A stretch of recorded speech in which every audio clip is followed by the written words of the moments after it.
अपनी खोई हुई मोहब्बत हासिल करने का 100% गारंटीड कामयाब वजीफ़ा आज आपसे शेयर किया जा रहा है। आपने क्या करना है, अगर आपको लगता है कि आपका महबूब आपको छोड़ के चला गया है और आप उसकी मोहब्बत वापस अपनी ज़िंदगी में हासिल करना चाहते हैं, आप चाहते हैं कि वो अगर उसने ब्लॉक किया हुआ है तो वो आपको अनब्लॉक कर दे। अगर उस शख्स वो नाराज़ हो गया, आप उसको राज़ी करना चाहते हैं, या वो शादी के लिए नहीं मान रहा, आप उसे शादी के लिए राज़ी करना चाहते हैं, तो बस आपने ये अमल कर लेना है। 11 दिन तक लगातार आपने इस अमल को करना है और 11 मरतबा ही दुरूद शरीफ स्टार्ट में पढ़ना है, 11 मरतबा वजीफ़ा पूरा करने के बाद पढ़ना है दुरूद शरीफ।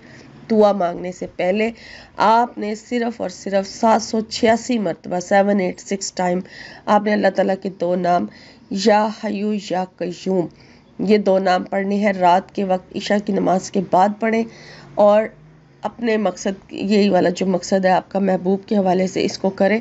इंशाअल्लाह ताला 11 दिन लगातार इस अमल को करें।